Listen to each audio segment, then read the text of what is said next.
Samantala mga kabrigada, ang DSWD naman tiniyak ang kalagayan ng mga stranded na pasahero sa Pantalan.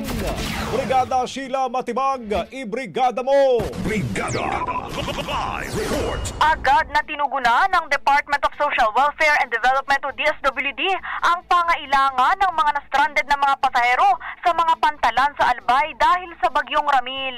Dahil kasi sa bagyo, napilitang ipatigil ang ilang mga biyahe sa dagat.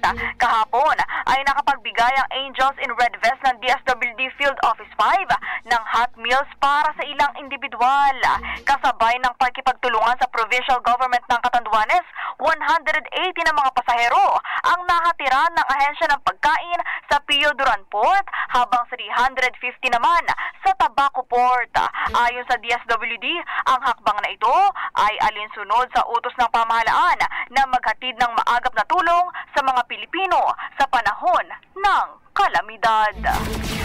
In the heart of changing lives, ako si Brigada Sheila Matibag ng 105.1 Brigada News FM Manila, The Music and News Authority. Ang bahaging ito ay hatid sa atin ng Fast Relax. Tanggal ang sakit, ora mismo.